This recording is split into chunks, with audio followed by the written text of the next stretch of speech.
Film की शुरुआत में दिखाया जाता है कि एक एलियन ने पूरी तरह चांद को नष्ट कर दिया है। फिर स्कूल का दृश्य दिखाया जाता है जहां ऐसे उबाऊ छात्र हैं जो मुश्किल से ही कुछ जानते हैं। स्कूल उन्हें एक ऐसी कक्षा में भेज देता है जिसमें केवल असफल छात्र होते हैं। हर कोई उनके व्यवहार से परेशान था और उनका मजाक उड़ाता था। यहाँ तक कि उन्हें स्कूल में कक्षाएं लेने की अनुमति नहीं थी। उनकी कक्षा एक पुराने कमरे में थी जो पहाड़ के पास था। लेकिन दर्शक ये जानकर चौंक जाएंगे कि उनका शिक्षक कौन है, क्योंकि वह वही एलियन है जिसने चांद को नष्ट कर दिया था। अब सवाल उठता है कि ये एलियन उनका शिक्षक क्यों है। ये दर्शकों के मन में क्लिक करेगा। असल में इस एलियन ने स्कूल प्रबंधन के साथ एक अनुबंध पर हस्ताक्षर किए थे जिसमें उसने कहा था, मैं 10 साल तक छात्रों को पढ़ाऊंगा। वह स्कूल प्रबंधन से कहता है, आपके अनुसार ये छात्र बहुत शरारती हैं। संभव है कि वे मुझे इस साल के अंदर ही बाहर निकाल दें, लेकिन मैं वादा करता हूं कि मैं उन्हें कभी नुकसान नहीं पहुंचाऊंगा। अगर वे मुझे कक्षा से बाहर कर देते हैं या मुझ पर हमला करते हैं तो मैं हमेशा के लिए चला जाऊंगा। एक सहायक शिक्षक भी था। वह भी एक संपूर्ण सैनिक था। वह कक्षा में आकर छात्रों को समझाता है, तुम्हारा मिशन इस एलियन को मारना है। यह शक्तिशाली एलियन तुम्हारा शत्रु है। इस पर कभी दया मत करना। अगर तुम इसे हरा देते हो तो तुम्हें 10 मिलियन येन का इनाम मिलेगा। वह सहायक शिक्षक बताता है कि इसकी दौड़ने की गति बहुत तेज है। तुम कभी इसे पकड़ नहीं सकते, लेकिन अपनी पूरी कोशिश करो। सहायक शिक्षक के पास एक बॉक्स होता है जिसमें आधुनिक हथियार होते हैं, लेकिन वे हथियार एलियन पर असर नहीं करते। वह एक गन उठाकर अपने डुप्लीकेट पर गोली चलाता है। डुप्लीकेट टूटकर गिर जाता है, लेकिन उसे कोई दर्द महसूस नहीं होता। यहाँ पता चलता है कि वह कितना शक्तिशाली था। उसमें एक और क्षमता थी, अगर उसके अंग कट जाते तो वे फिर से उग जाते। लेकिन इसकी एक कमजोरी भी थी, जितना ज्यादा वह अपनी शक्तियों का उपयोग करेगा उसकी गति उतनी ही कम होती जाएगी। अगले दिन छात्रों की पहली कक्षा थी। जैसे ही कक्षा शुरू होती है, सभी छात्र अपने अपने तरीकों से उस पर गोलियां चलाने लगते हैं, लेकिन कोई भी गोली उसे नहीं छू पाती। सरकार भी एक परफेक्ट सहायक नियुक्त करती है जो शूटिंग में माहिर थी। कक्षा में एक छात्र था जिसका नाम नागिसा था। वह अपने डायरी में एलियन शिक्षक के बारे में कुछ लिखता रहता था ताकि वह अपनी लिखी गई योजनाओं से उसे मार सके। उसी समय कुछ लड़के उसके पास आते हैं और कहते हैं, हमारी टीम में शामिल हो जाओ, हम मिलकर इसे मारेंगे। वे उसे एक चाकू देते हैं और एलियन को मारने के लिए भेजते हैं। जैसे ही नागिसा एलियन के पास जाता है और उस पर वार करने वाला होता है, एलियन को उस लड़के के पास एक विस्फोटक हथियार दिख जाता है और अचानक धमाका हो जाता है।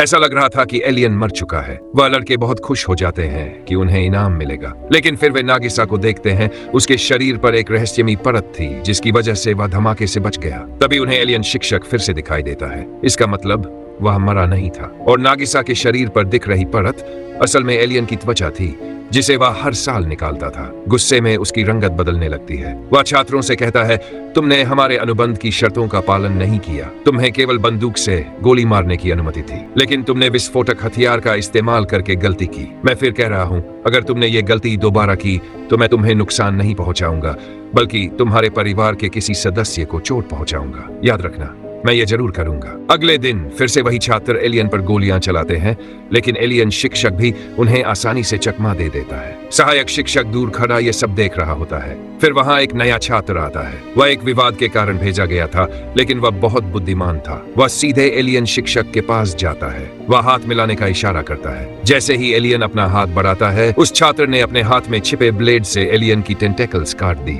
वह पहला छात्र था जिसने एलियन को घायल किया। इसका मतलब था कि वह सच में बहुत तेज दिमाग वाला था।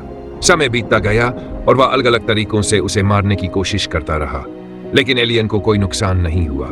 एक दिन वह अकेले बैठा होता है और नागिसा भी वहां आ जाता है। नागिसा उससे पूछता है, तुम्हें यहाँ क्यों भेजा गया? वह लड़का बताता है, मैं एक होनहार छात्र था और अपने शिक्षक का पसंदीदा था। एक दिन मैंने देखा कि मेरे सहपाठी तुम्हारी कक्षा के एक छात्र को बुरी तरह पीट रहे थे। मैंने उसे बचाने के लिए अपने सहपाठियों से झगड़ा कर लिया, लेकिन मुझे ही दोषी ठहरा दिया गया। मुझे एक मुसीबत समझा गया, यहाँ तक कि मेरे शिक्षक ने भी मेरी बात पर भरोसा नहीं किया। इससे मैं बहुत निराश हुआ और अब मैं शिक्षकों का सम्मान नहीं करता, इसीलिए मुझे यहाँ भेज दिया गया। वे दोनों अब भी बातचीत कर रहे होते हैं, तभी एलियन शिक्षक वहां आ जाता है। वह लड़का एलियन से पूछता है, क्या तुम अच्छे शिक्षक हो जो मुश्किल में अपने छात्रों का साथ देते हैं, या वैसे अयोग्य शिक्षक जो अपने छात्रों की परवाह नहीं करते? ये कहकर वह पहाड़ से कूद जाता है। उसके पास एक गन भी थी जिससे वह एलियन पर गोली चलाने वाला था। एलियन शिक्षक भी उसके पीछे छलांग लगा देता है और खुद को बदलते हुए एक जाल बना लेता है। वह जाल खाई के चारों ओर फैल जाता है। वह प्रतिभाशाली छात्र उस पर गिरता है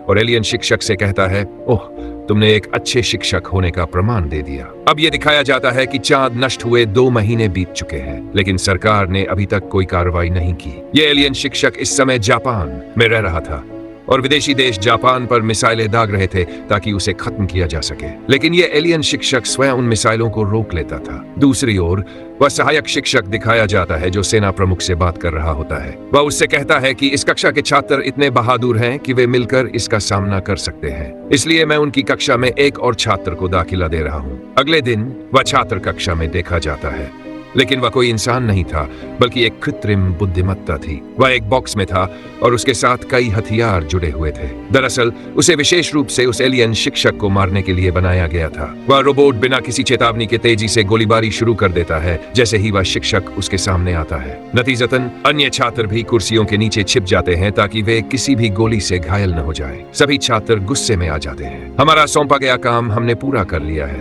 तो फिर ये रोबोट क्यों भेजा गया? उन्हें यह भी डर था कि उनकी प्रतिष्ठा खतरे में पड़ सकती है और वे उसे जंजीर से बांध देते हैं। एलियन शिक्षक रोबोट के पास जाता है और कहता है, देखो, तुमने आते ही क्रोध दिखा दिया और छात्र तुमसे डर गए हैं। अगर तुम सच में मुझे निशाना बनाना चाहते हो तो क्या तुमने कभी सुना है, एकता में शक्ति होती है। सबसे पहले तुम्हें अन्य छात्रों से दोस्ती करनी होगी, फिर मिलकर मुझ पर वार करो, शायद तुम इसमें जीत हासिल कर सको। आने वाले दिन में यह देखा जाता है कि रोबोट हर छात्र के मोबाइल फोन में एक संदेश भेजता है। उसे पढ़ने के बाद सभी छात्र उस रोबोट को अनुकूल मानने लगते हैं और धीरे धीरे उसकी दोस्ती स्वीकार कर लेते हैं। अगले दिन कक्षा शुरू होती है और हम एक और नए छात्र को देखते हैं। वह लगातार कह रहा होता है, मैं बहुत मजबूत हूँ, मैं बहुत मजबूत हूँ। उसी समय उसका प्रशिक्षक भी वहां आ जाता है।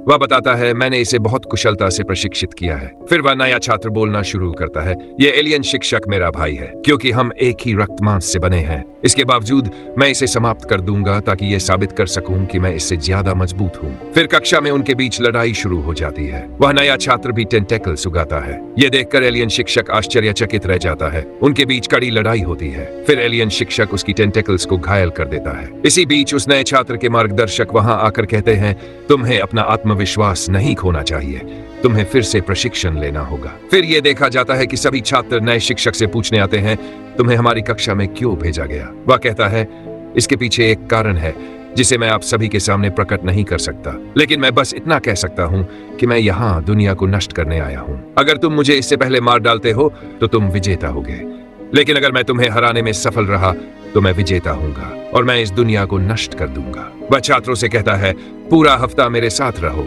और प्रशिक्षण कक्षाएं मेरी देखरेख में चलेंगी। वह दोनों शक्तिशाली और तेज था।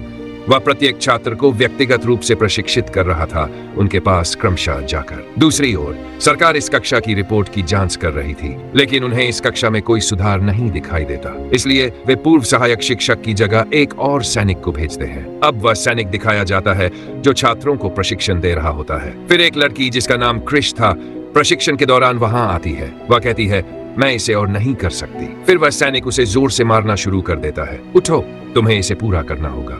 तभी उनका पूर्व प्रशिक्षक उसका हाथ पकड़कर रोक देता है। दूसरा प्रशिक्षक उससे कहता है, अगर तुम्हारे पास कोई खास व्यक्ति है जो मुझे हरा सकता है तो बस भेज दो, मैं बिना एक शब्द कहे चला जाऊंगा। वह पूर्व सैनिक नागिसा पर भरोसा करता था, इसलिए वह उसे चुनता है और कहता है, तुम इसका सामना करोगे। उसे एक चाकू दिया जाता है और निर्देश दिया जाता है, इसे चाकू से वार करो। शुरुआत में वह भ्रमित हो जाता है, फिर वह कहता है, यह सिर्फ एक चुनौती है। अब उनके बीच लड़ाई शुरू होती है और वह तुरंत उसे गिराने के बाद चाकू से उसके गले पर वार करता है। जब वह दूसरा प्रशिक्षक इसे महसूस करता है तो वह अपनी हार स्वीकार नहीं करता। वह कहता है, मुझसे फिर से लड़ो, लेकिन नागिसा तैयार नहीं होता तो वह प्रशिक्षक गुस्से में चला जाता है। सभी छात्र उत्साहित होकर कहते हैं, तुमने कर दिखाया। फिर यह दिखाया जाता है कि पूर्व सहायक शिक्षक एलियन शिक्षक से बात कर रहा होता है। नागिसा बहुत प्रतिभाशाली है। भले ही वह असफल छात्रों की कक्षा में है, उसमें कई क्षमताएं हैं। वह एक अच्छा हत्यारा बन सकता है। अगले दिन ये देखा जाता है कि बारिश हो रही है और एलियन शिक्षक का व्यवहार भी रहस्यमय हो जाता है। नागिसा देखता है कि बारिश के पानी के कारण उसका शरीर सूज रहा है और वह इस तथ्य को अपनी डायरी में लिख लेता है। अगले दिन ये देखा जाता है कि कक्षा की शुरुआत में सभी छात्र कहते हैं, हम ऊब महसूस कर रहे हैं, हम कभी भी इस बात को नहीं समझ पाएंगे और न ही हम इस एलियन को मार पाएंगे। अचानक वे सोचते हैं कि अगर हम इसे हरा दें तो हमें बहुत सारा पैसा मिलेगा जो हमारी जिंदगी बदलने के लिए पर्याप्त होगा। एलियन सरकार द्वारा नियुक्त हत्यारे से कहता है, क्या तुम एक हमले के बाद अपने कदम पीछे हटा लोगे? तुम्हारी कोई वैकल्पिक योजना नहीं होगी? क्या तुम्हारे पास कोई और हथियार नहीं है जिससे तुम मुझ पर हमला कर सको? वह यही सवाल प्रशिक्षक से भी पूछता है। प्रशिक्षक जवाब देता है, अच्छा हत्यारा वही होता है जो कभी अपनी हार स्वीकार नहीं करता और वह दूसरी बार भी खड़ा होता है। एलियन शिक्षक कहता है, मैं ऐसे ही शब्द सुनना चाहता था। तुम अपनी वैकल्पिक योजना तैयार कर सकते हो, क्योंकि यह भी अज्ञात है कि मैं यहाँ से कब भाग जाऊंगा, लेकिन तुम मुझे हराना चाहते हो। वह कहता है, अगर तुम मुझ पर विश्वास नहीं कर रहे हो तो मैं अभी इसे साबित करता हूँ। वह अंतरिक्ष में उड़ता है और पृथ्वी की जमीन पर एक उपग्रह गिरा देता है, इसका मतलब स्कूल की जमीन पर, और यह विस्फोट हो जाता है। वह यह भी बताता है कि वह इसी तरह इस दुनिया को नष्ट करने के बाद चला जाएगा, लेकिन मैं तुम्हें एक मौका दे सकता हूं क्योंकि अंतिम परीक्षाएं नजदीक आ रही हैं और मैं कक्षा के टॉपर को अवसर दूंगा कि वह मेरी एक टेंटेकल पर गोली चला सके। जैसा कि तुम जानते हो कि मेरी गति एक टेंटेकल पर गोली लगने से धीमी हो जाएगी, इसलिए तुम्हारे लिए मुझे निशाना बनाना आसान हो जाएगा। यह सुनकर सभी छात्र खुश हो जाते हैं। हम अच्छे ग्रेड पाकर इसे हरा सकेंगे और इसे गोली भी मार सकेंगे। और वह एलियन शिक्षक भी उनकी परीक्षाओं में उनकी मदद करता है। वह उन्हें अंतरिक्ष और पूरी दुनिया में ले जाता है। जब परिणाम घोषित किया जाता है तो यह देखा जाता है कि 6 छात्र टॉपर है। सभी छात्र बहुत संतुष्ट है। 6 टॉपर है और इसकी टेंटेकल्स भी 6 है। हम सभी इसकी टेकल्स पर गोली चलाएंगे ताकि इसकी गति धीमी हो जाए और हम जीत सकें। वे सभी इसके लिए पूरी तरह से तैयार हो जाते हैं और वह दिन भी आ जाता है जब उन्होंने उस एलियन शिक्षक को निशाना बनाया था। वे उसे बांधने के बाद उसकी टेंटेकल्स पर एक एक करके गोली चलाने लगते हैं। इसके बाद कुछ छात्र उस पर पानी फेंकने लगते हैं। इसके कारण उसका शरीर सूज जाता है। फिर वह एलियन शिक्षक वहां से गायब हो जाता है। फिर यह देखा जाता है कि उसका सिर एक कांच में बंद हो गया है और वह इसी तरह अनदिन तक रहने वाला था। फिर नया सैनिक वहां आता है जिसे सरकार द्वारा दूसरे प्रशिक्षक के रूप में नियुक्त किया गया था। वह पूछता है, क्या तुम सोचते हो कि तुम मुझे इतनी आसानी से हरा दोगे? वह बताता है, मैंने पानी में वायरस मिला दिया है। फिर वह छात्र वहां आता है जो एलियन को अपना भाई कहता था। वह कहता है, तुम्हें इस वायरस से कोई नहीं बचा सकता। हमारे पास इसकी वैक्सीन भी है और तुम 3 दिनों के अंदर खत्म हो जाओगे। फिर वह प्रतिभाशाली छात्र नागिसा को अपने साथ टॉवर पर ले जाता है, लेकिन वहां एलियन शिक्षक का भाई भी पहुंच जाता है। मौसम खराब हो रहा था और बारिश शुरू हो जाती है। इस तरह एलियन के भाई की टेंटेकल्स कमजोर हो जाती हैं और वह कोई भी कार्रवाई नहीं कर सकता। इस मौके का फायदा उठाते हुए नागिसा उसकी टेंटेकल काट देता है। दरअसल उन्होंने एलियन शिक्षक की सलाह पर अमल करते हुए अपनी वैकल्पिक योजना बनाई थी। फिर यह देखा जाता है कि नागिसा फिर से अपनी कक्षा में लौट आता है। जब वह स्कूल जाता है तो वहां एक नया प्रशिक्षक और शिक्षक भी होते हैं। वह कहता है, मैं तुम्हें वैक्सीन एक शर्त पर दूंगा। तुम्हें मेरे हाथ में एलियन का सिर देना होगा जो तुम्हारे पास है। लेकिन तभी सभी बच्चे वहां आकर उसे घेर लेते हैं। वे कहते हैं, अंकल, हमने इस वायरस की वैक्सीन खुद बना ली है। वे कहते हैं, देखो, हम तुम्हारे सामने खड़े हैं।